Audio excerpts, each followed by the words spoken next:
Tuesday, November 26th, and the Dome Foamers podcast is back. I'm your host, Christian Kruger, and I am joined by Brian Dorton and Neil Mieski. And we are just lifelong Astros fans that love talking about the Stros and some college football that's finally back. Boys, let's go.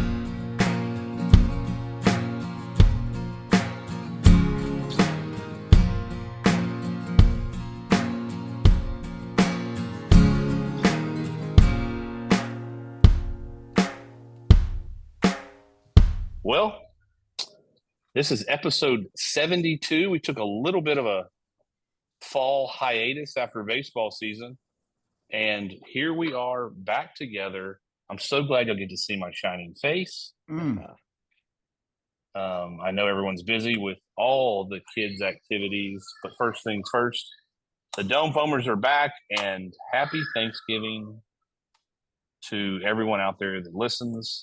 That's back. Happy Thanksgiving to you guys and your families. What a week. It's one of my favorite weeks of the year, and it just got better, which we'll talk about here in a minute. But boys, how's everyone doing? Yeah, good to be back. Good break. Knocking out just life, know, and I heard there was a World Series, and I heard somebody won, and I heard that ended, and that's good for whoever it was. And no idea. Yeah. No idea. I'm sure it was amazing.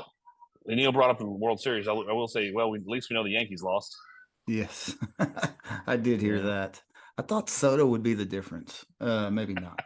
Oh, I love it. I love it. Anyways, yeah, no, all's good in the hood.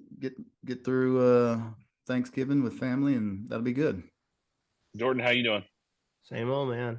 Kids are off this week, so juggling having kids around all day and working and all that fun stuff. No doubt.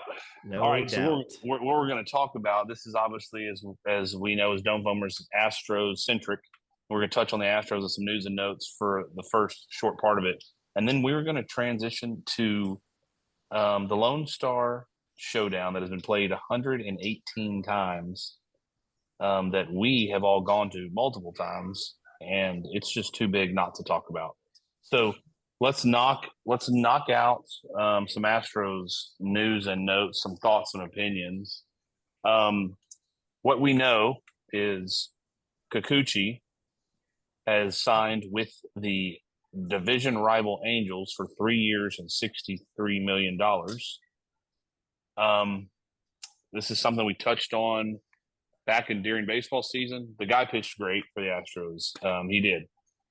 This was exactly what I was worried about. Not on him. I think he earned. He did a heck of a job. But when you go 2-Q, yes, we got to bring that up in the postseason, and then you don't re-sign him. This is exactly what I was afraid of. So I'm going to kick it to Dorton first, and then we'll go to our next topic. So Dorton, thoughts on that? Because that's painful. Yeah, did we really think? I remember talking about this those last couple of weeks. Did we really bank on Kikuchi coming back and being like an anchor next season? Like, I don't think being an anchor, but I mean, he pitched awesome. Yeah, does it hurt? Does it hurt? Absolutely. But were we like, man, we have to sign that? Were we having the same conversation that we were about Bregman with Kikuchi? No, but have we said on this podcast many times, never have enough pitching? Yeah, I know. No, it hurt. It hurt. But it was a hurt that we saw coming, right?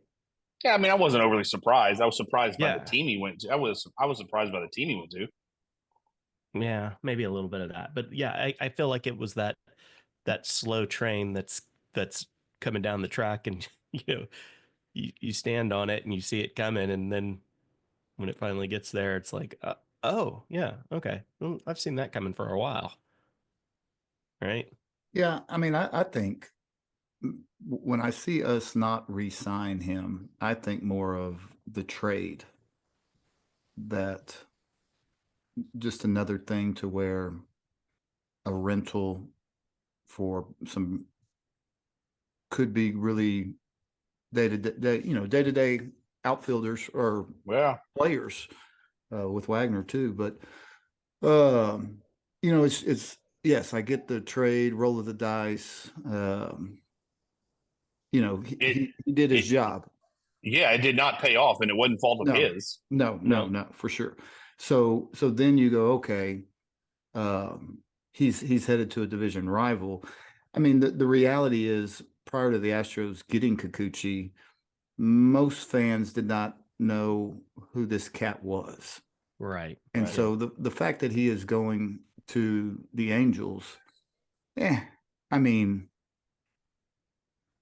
which Kikuchi is going to the Angels? The one that we had never heard of before, the one that came over here and threw BBs and was on a good ball club and made a difference. So it sucks. Would have liked to have kept him around because of what he did. Is it game changing? I don't feel like it is. I mean, those words could definitely come back to bite me once he, throws BBs past us next year for the Angels. But I mean, I don't feel great about it. But I don't feel great about it because he went to the Angels. I don't feel great about it because of the true rental status that transpired. I agree. I mean, you know me. I got hammered by people saying, we won the division. Yes, we did, and we also went 2-2 and did not win a baseball game in the postseason. So, right. Yeah, I mean, I'm with you. It was still too much. And again, this is no fault on Kikuchi at all. It was still too much, and now it looks way too much when he's now going to be pitching against you. It is a shot to the road. I mean, was it expected? To Dorton's point, probably not. But I don't think it was a deal breaker. Like, I mean, I don't think it was like no, we're not going to re-sign him. He was an option. Before we go into the next person, they did DFA 65 Jose Urquidy, which I will be honest, I think is smart. Yeah, save a few bucks, huh? Well, he's going to, regardless, he's in those ARB years. And what I mean by ARB years is arbitration years, where basically if you show up and show out, you get get a raise every year. Right. So, yeah, he will not pitch for the Astros anymore. So, not that he was fully expected to, right? We've talked about injuries, but I mean, you start looking at the rotation next year, you're like, okay. Okay. We usually have injuries. We're getting thinner and thinner. Right. Yeah, there's going to have to, I don't know who it is, but there's going to have to be replacements. Yeah, well, it was something interesting. They did protect Colton Gordon. They promoted him to the 40. Yeah, they promoted him to the 40-man roster because he would have been lost to the Rule 5 draft. It's a guy I've always been fascinated with. He's battled injuries. He's a power lefty, but they obviously did not want him just walking away. So that's interesting. I think there's still one spot available on the 40-man roster. So I'm sure there's moves to be made. We're going to get into the other person here in a minute, but we're exactly where we thought we would be all baseball season with the payroll. You either got to go and push the envelope or not, and that is where they're at. So that kind of ties us into the rumors out there that have, I don't want to say been completely confirmed, but it sounds like it's made its way through the baseball world that the Astros offered Alex Bregman 6 years and $156 million. Well, let's back up. They offered him a qualifying offer. The reason they do that, for him to reject it, and then so they will get a 4th-round draft pick. They'll get a 4th-round draft pick to compensate, and then supposedly they offered him 6 years and $156 million. Very similar to the Matt Chapman contract that was given by the Giants in the middle of the season as an extension. Me personally, Chapman's a better defender. Bregman's a better bat. And then Bregman has, obviously, the playoff skins on the wall that Chapman doesn't have. There's been rumors out there that Scott Boras is pushing the envelope for $300 million. We know that. We know that's, smoke. Yeah, exactly. I do not think Bregman's going to even think about 6 years, 156 from the Astros. That's just my opinion. What are y'all's thoughts on that? Why? I mean, I've got some thoughts, but why do you think he does not even consider it? Well, I want to go back to all the podcasts that we had in the summer and / early fall.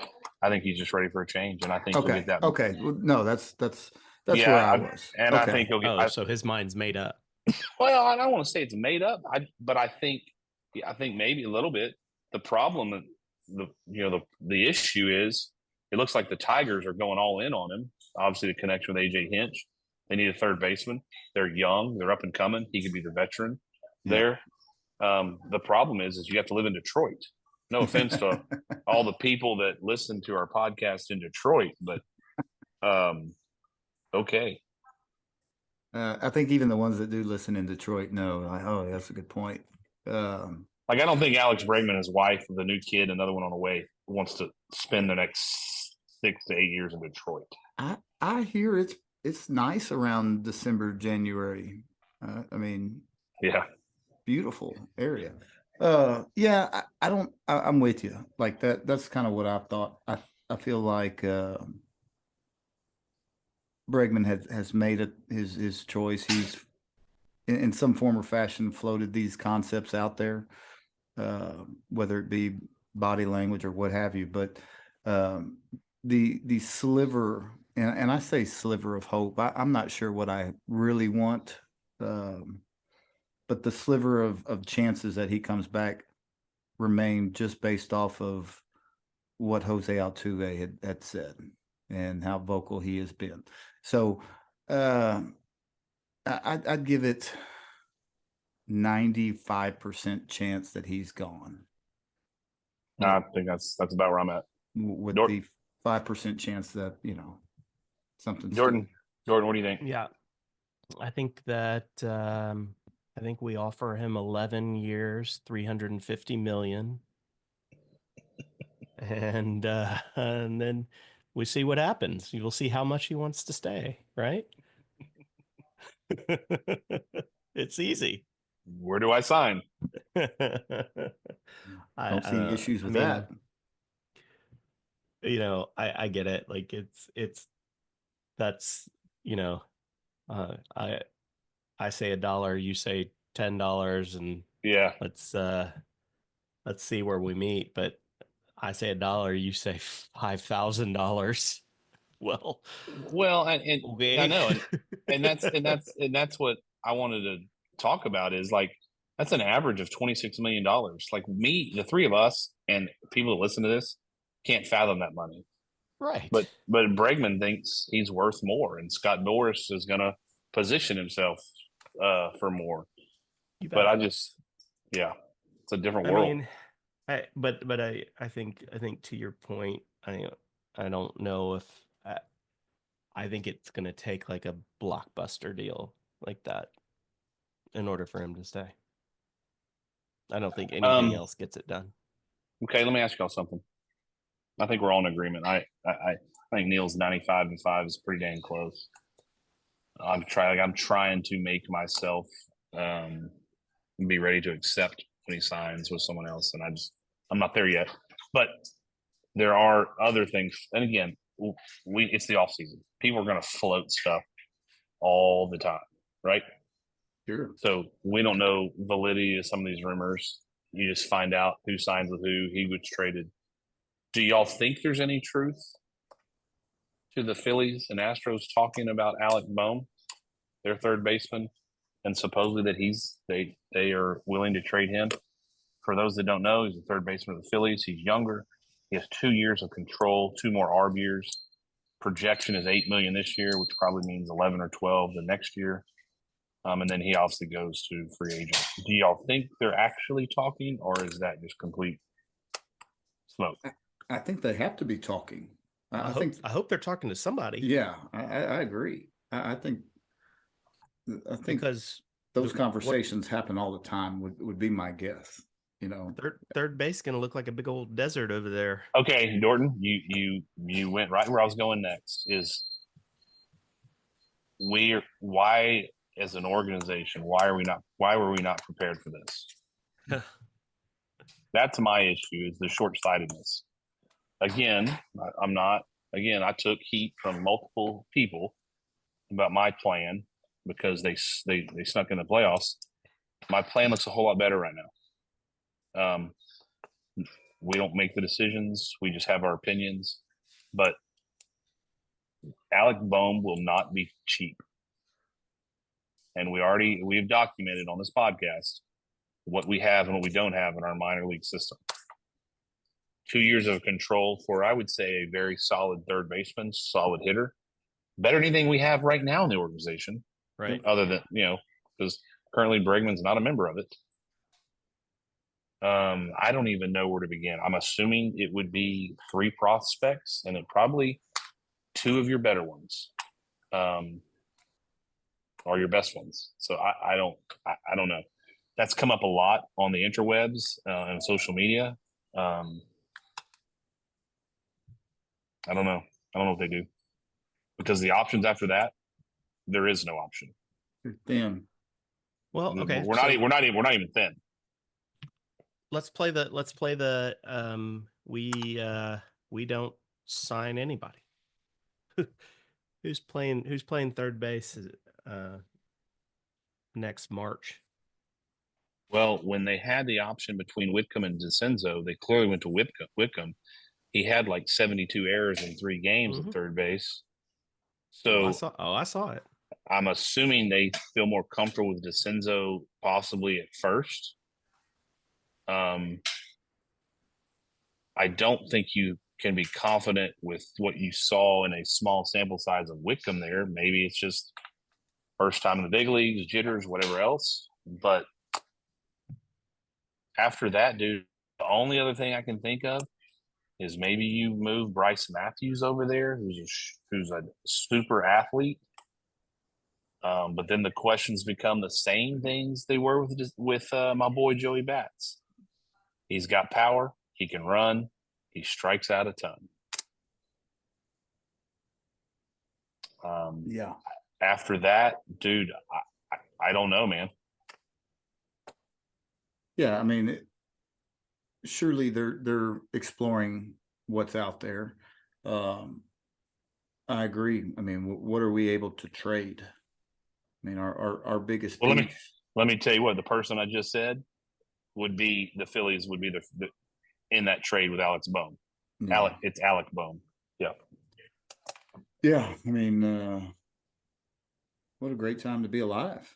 I mean, Dorton, do we want to go in? Do we want to start the season with your boy Devon at third base?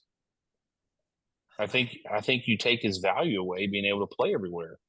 Yeah, I do too. Yeah, but I mean, part of his value is the fact that he can play left today, center tomorrow, third on Thursday, and second on Friday. Altuve gets hurt, he's your second baseman. Yeah. I don't know.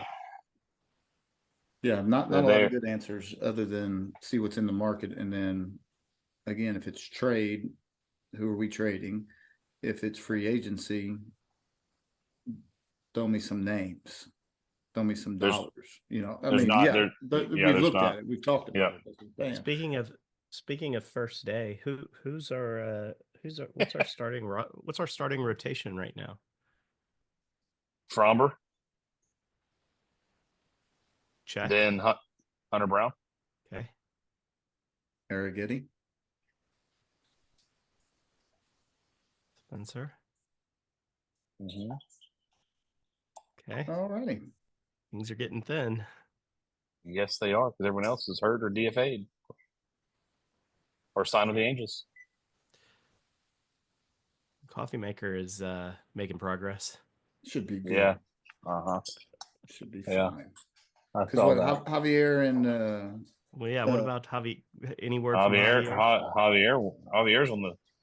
I mean, I would think mid-season. July at the earliest. Yeah, we know how that works out. And then Garcia. Who knows? Yep. Same. Yeah, it's gonna be good. So gets thin quick. we're going to end on this, because then we're going to talk about the main reason why we're getting back on Thanksgiving week.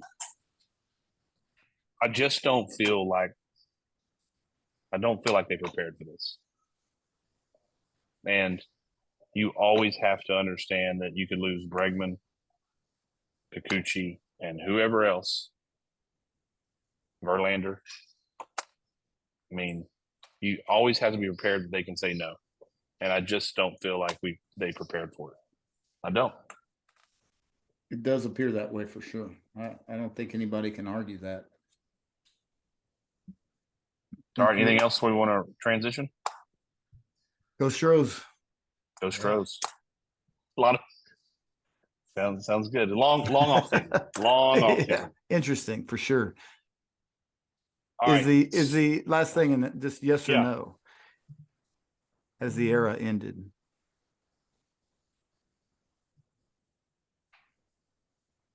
In current state? Are we a powerhouse in the Major League Baseball scene? No, not what I saw Detroit do to us. I agree. Yeah.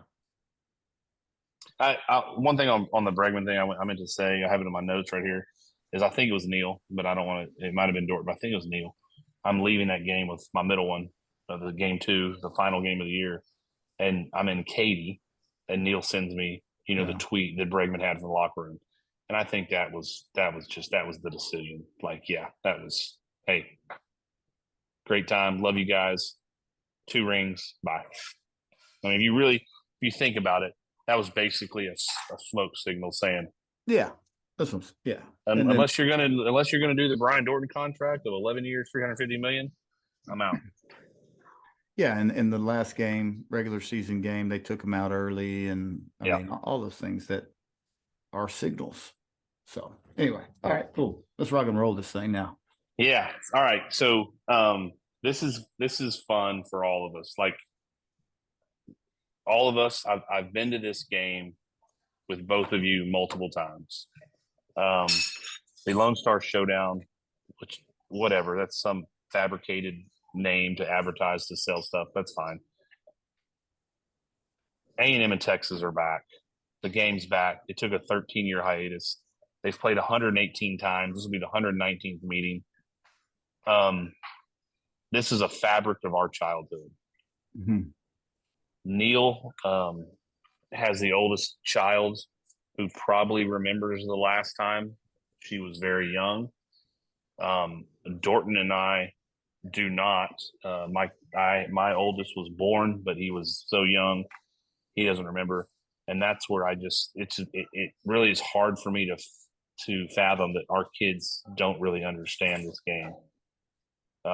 This game was what Thanksgiving. This was Thanksgiving. Yes. It's what it revolved around. Yes. Our buddy that we grew up with, Mark Porfirio, I went to this game with him multiple times. I stayed at some ranch when the game was in College Station, and went the next day. I mean, I've got some things I want to jot down that we all experienced. I remember 95. Yes. Celebrating on Kyle Field only because the announcer said something. The announcer never says anything. Texas fans never get on that field. Obviously, the 99 with the bonfire tragedy where 12 people lost their lives, and which was extremely unfortunate deal for Texas A&M University. And we went to that game. I went to that game with Mark Safier the next day, and it just had a creepy, eerie feeling. I was there too. It was weird. Did we sit together that game? We may have. I don't know. I just know we were there. And I'll never forget that. I'll never forget that game. A&M wins that game. I'll never forget the Texas band playing Amazing Grace at halftime. Yeah. Not a dry eye in the stadium. Yep. I'll never forget that. Ricky Williams, breaking the rushing record in Austin. I remember imagine this. I remember being in Austin, and it was sleeting Thanksgiving night. I mean, now tomorrow it's going to be 80 degrees here in New Braunfels. Yeah. I mean, it's just, and I don't mean to steal any of you guys' thunder, but this game has missed, it feels like it's missed a generation. And Neil is still in the game, being a Texas high school football coach. This is the game when it comes to the greatest high school football played in the greatest state. And you might not have been a fan of either, but it seems like when this game comes on, you always pick a side. And I fully believe, I cannot wait to see the ratings of this game, the TV ratings. Before we hit record, we talked about some ticket prices. It's averaging over $1,000 a ticket. So I'm just going to let it to you guys. Dorton, I'm going to let you go first as someone who, went to A&M. I mean, this thing has, I don't think we realize how much we missed this thing. Yeah. I'm most jealous right now of Taylor getting to experience it, getting to experience this week. Now I heard ticket pools were crazy. It was nuts for this. It was like when ticket pools make the news, that's not good. But the two times, of the four games when I was there, the two times that it was at Kyle Field, man, that was the best week. It was the best weekend there was the idea of going home for Thanksgiving revolved around Wednesday. Yeah. when the game was, right? Because where it was. And where it was. Sure. And where it was. Yeah. We did make it. We made it home. So let's see. I think our freshman year it was in Austin. Pretty sure. That is 96. That's no. It would have been 97. Yes. No, 96 football 96. Year. Yeah, 96. Yeah. It was in Austin because it was even years in Austin, and now we flipped. So now all the odd years are going to be. Shoot. Yeah. Yeah. So 96. So freshman year was in Austin, and I remember coming home, and I don't remember going to Austin, going to that game, but I may have. That doesn't sound like, I don't remember missing very many of those games. Yeah, 96 or 98, I was with Mark Safario in his apartment, Orange Tree Apartments, right by campus, and I remember that. Yeah, I definitely went to the 98 game because that was the Ricky one, and and I met up with old Krejci, and watched that record break with Krejci. But that 90, 97, obviously 99. Those were incredible games. Those were incredible years. That was awesome. I'm jealous that she gets to experience this, that Dave's daughter Annie gets to experience this, This is really, really cool. It's cool for them, and I hope they enjoy it. Yeah. Let me ask you your thoughts on it, having a little bit different perspective. You have a daughter there, but then also being in the high school coaching side of things. So just, you said it pretty good as far as generations have been missed. And, I grew up going with, like you said, Zafario and you guys to games. And I mean, I don't know the first time I remember going with you guys, but man, we're talking about the Cash twins. Yeah. Like absolutely. Those are the guys that I remember going, and I don't remember somehow we get down and get on the field and get autographs. And I think that was just how it was done back in the day. And I talked about it this week. I went to the Kentucky game with my brother and my dad, and I was telling my middle one, Brooks, went with us, and for an hour after the game back then, you could go on the field and get autographs from the players and run around and throw the football for an hour after the game. And I still have the program with those signatures. And I mean, we're mid 40s now. And I mean, we had to be 10 years old. I mean, somewhere's in that time. And that's what made me a Texas Longhorn fan. I mean, those experiences. And I had no reason to love the University of Texas or hate Texas A&M other than this game. Yeah. And and so now here I am going, daughter goes A&M, wife works for A&M, but on Thursday, I'm not rooting for you, just because. Saturday. Saturday. Used to be Thursday. Wish it were Thursday. Me too. It's just a years of growing up, and like you said, you pick a side. Yep. And again, I'm more than proud to send my daughter to Texas A&M. She doesn't play for the football team. So right. I mean, don't get me wrong. 19-year-old me had been offered $1,500 for my ticket. Adios. Yeah. Jordan, would have found a place at the Chicken to watch it too. Jordan, you would have never sniffed the parking lot on that. You would have sold that thing so fast. I think so.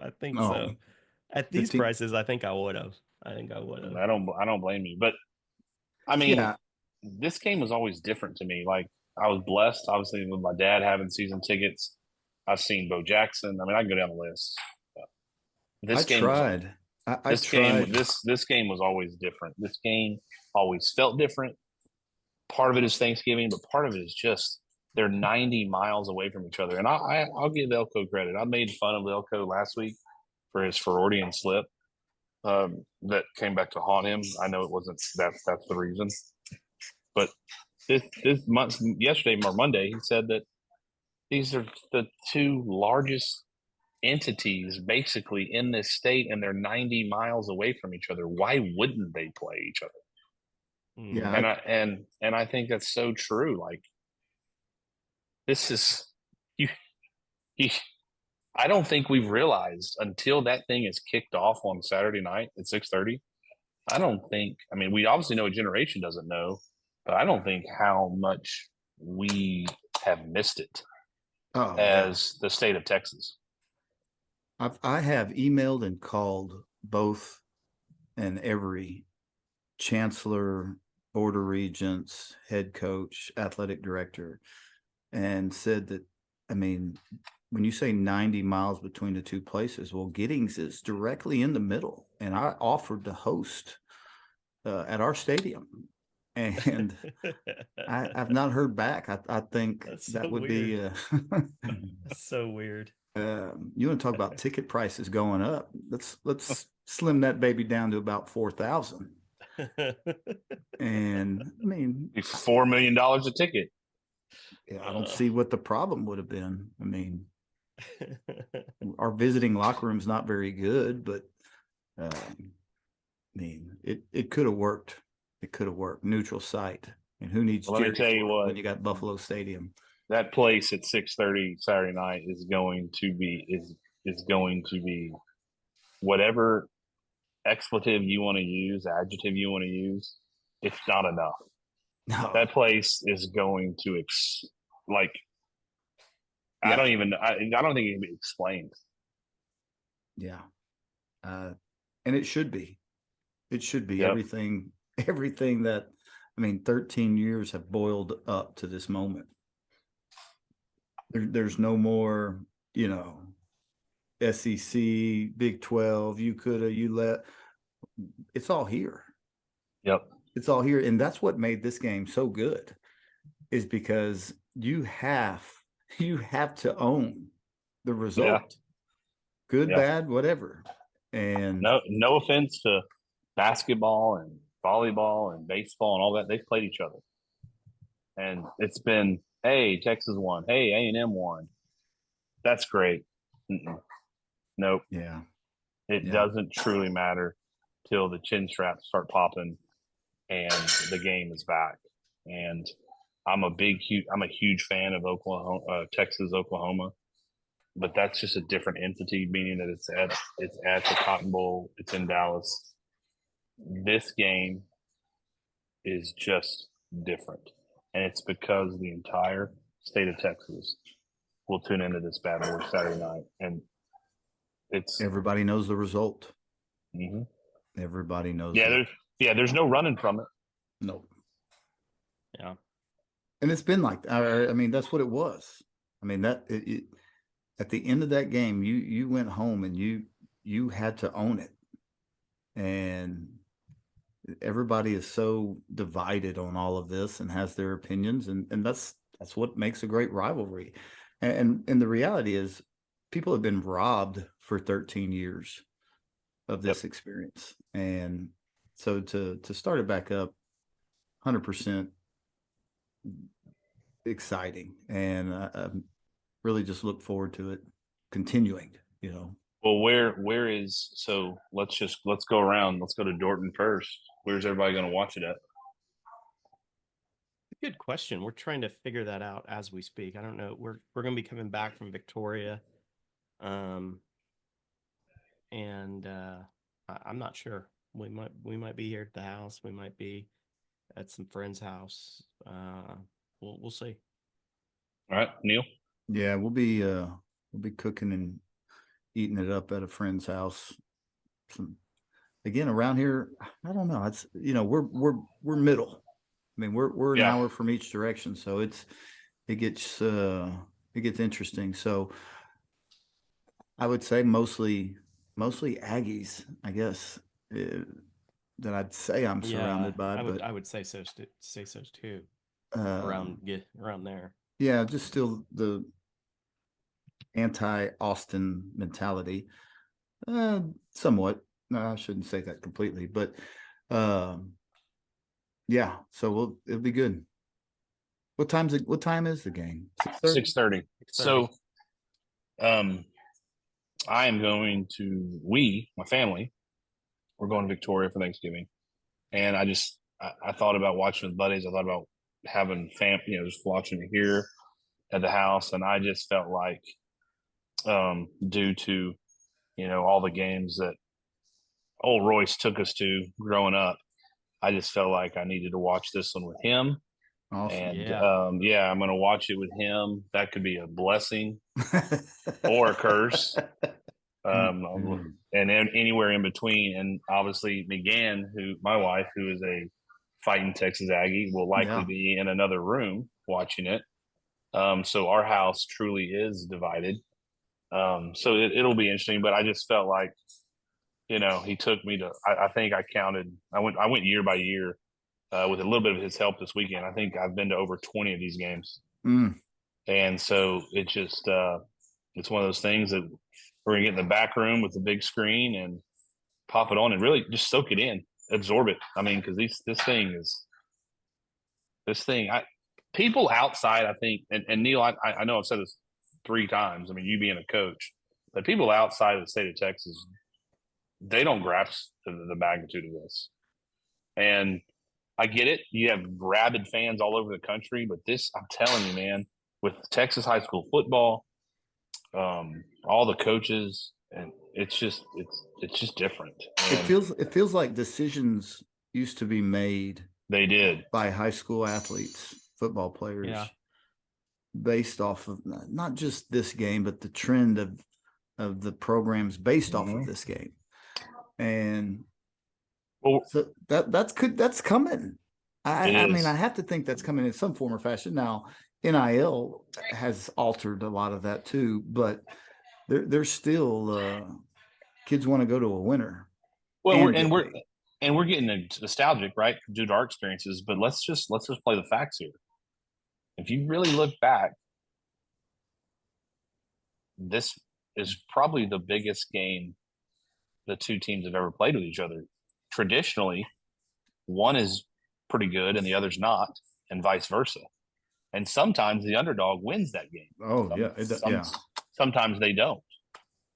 But if you look back in history, I think the only time that can compare to this game on Saturday is 1975 Cotton Bowl. I mean, the winner went to the Cotton Bowl because back then you won the Southwest Conference or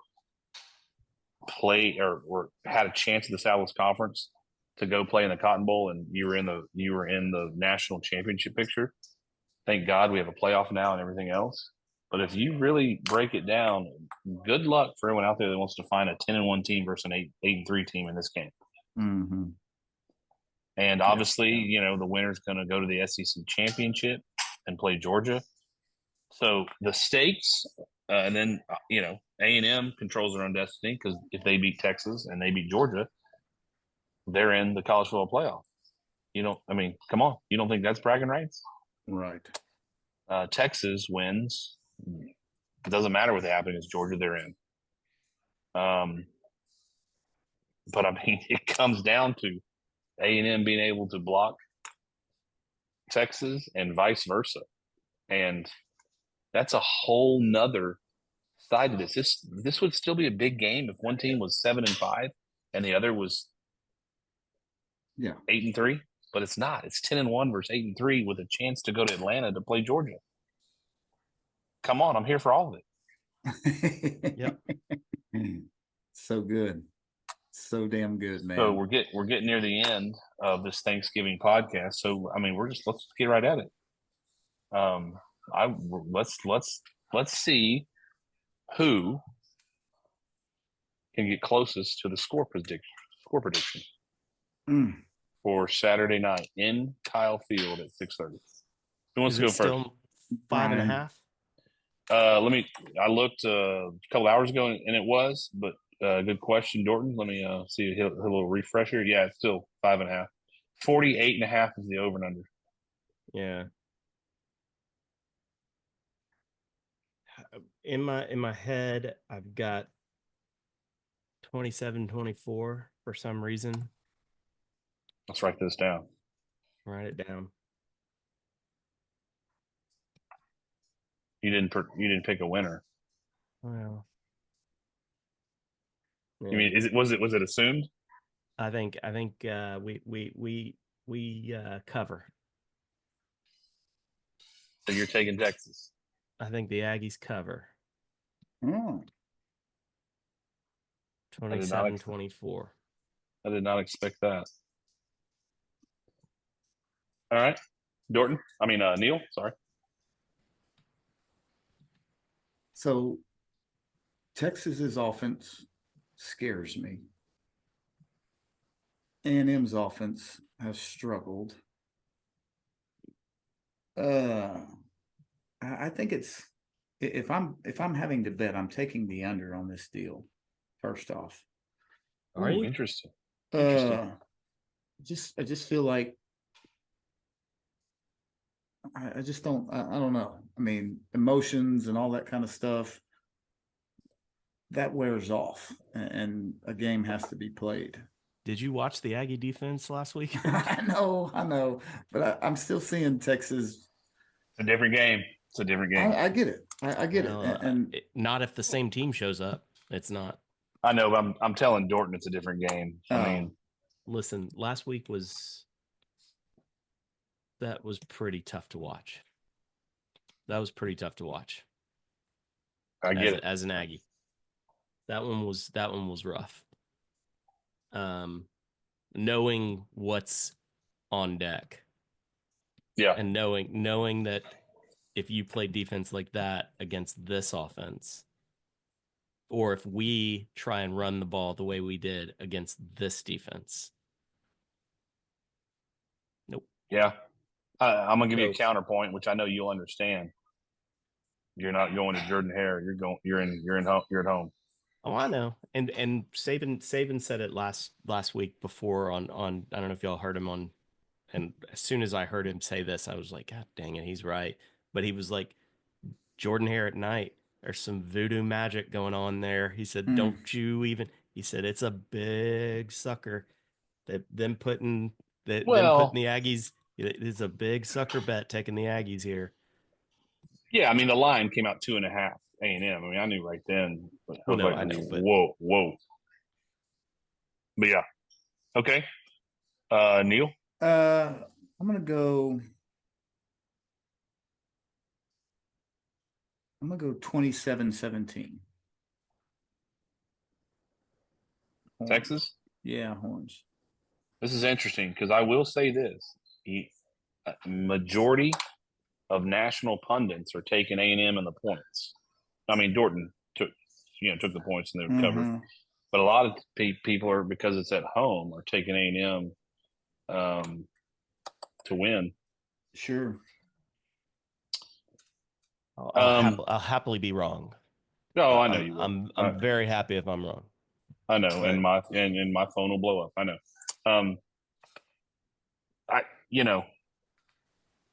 It's like anything else. Like Texas has to weather the storm, the freaking electricity, the crowd. They have to weather the first 2 series or 3 series, right? You can't make something stupid happen and light that place on fire because it's going to be on diesel, right?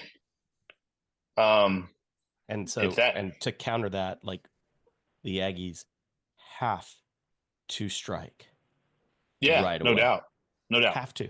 Yeah, and we've struggled to do that. Yeah, they have the weaker offense. If you want to be honest, they have the weaker defense too. But it's in Kyle Field, and so what Texas has to do is Texas has to weather the storm and extend that thing out, and not make any boneheaded plays.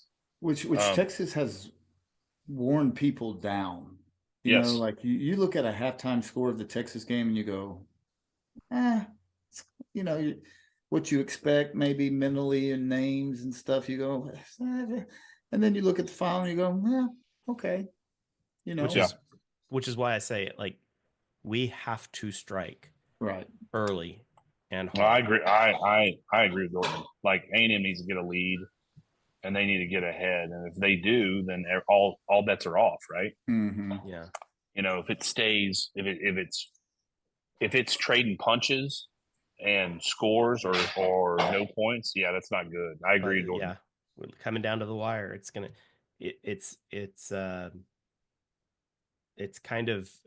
of Alabama in what was that 2012, 2013, where get up quick, get up big, and then just hang on tight. Problem is, Johnny Football back there. Yeah. No, I think it's going to be a good game. I think the advantage lies at Texas's defense versus A&M's offense. I think A&M's defense is going to make some plays and stop and slow Texas down to a point. I do too. I think there will be some key turnovers that'll take place, and that'll keep us in the game. I will say Texas' speed is on offense and defense is unbelievable. I think that could be, mitigated. But Neal's point of being the under, I like, with the exception, I think there's going to be a pick six, a fumble, a special teams touchdown. Yeah. And I'm going to say it's going to be a classic. It's going to be a great game. I really do believe that. 27-24. You can't take that. That's already taken. 30-23 Horns. All right. And I think it's not going to get like 2 scores away from each other. That's not a late touchdown making it close. I think it's going to be close throughout. I think so. So I think there's too much. I think there's too much at stake. I think it's going to be a tight game. I couldn't see A&M scoring multiple times or I should say multiple possessions. So that's why I went 17 with them. Like I can see 2 touchdowns and maybe a field goal. So 3 possessions.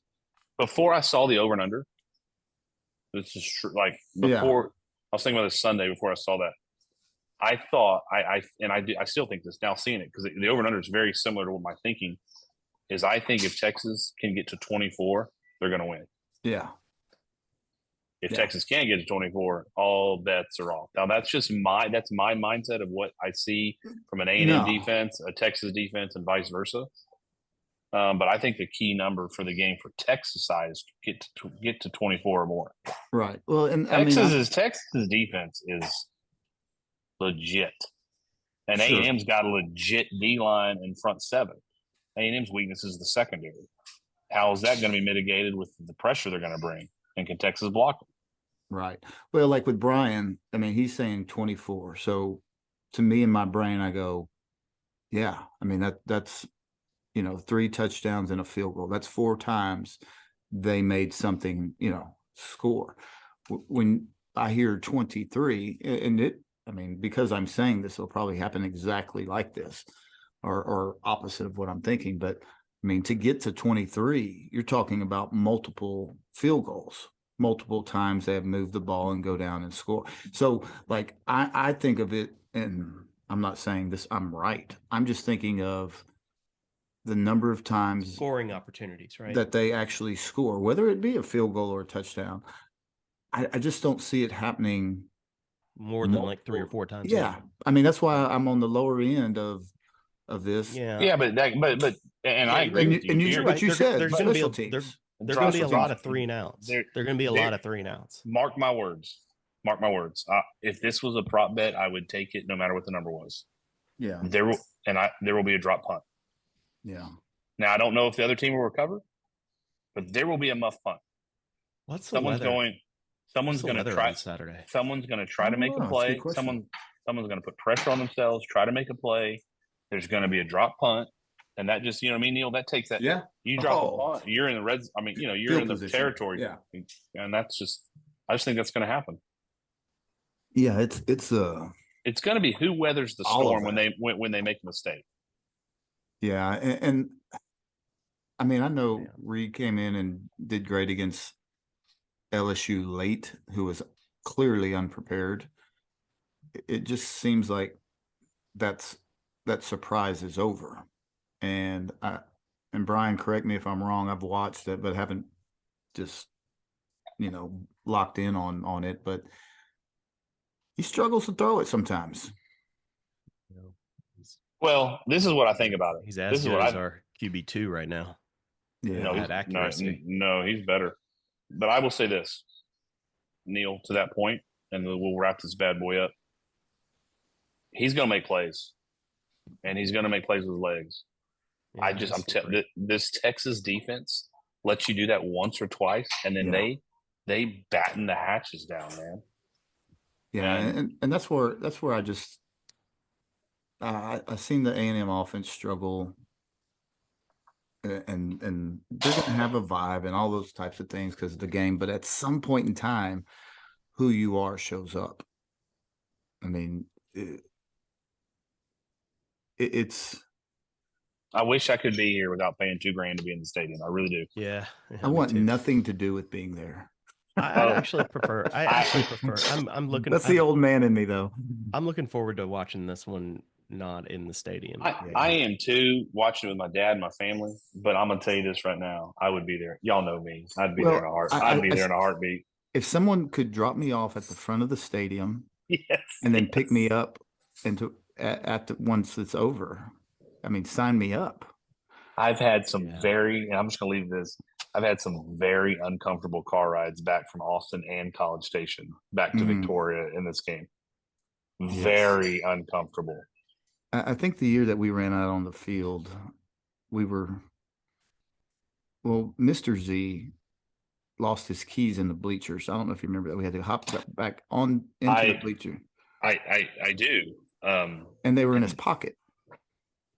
Yes. I went with y'all. I did not ride back with y'all, and that was one of my points. There's been some uncomfortable back in the day rides back. Yeah, and I just remember in the parking lot things weren't good for the orange. I'm going to send this to him. He was out of his freaking mind. Like, that guy lost his mind for about an hour. Like, we've all been there. You're talking about Daddy Z. I'm talking about Daddy Z. Yeah.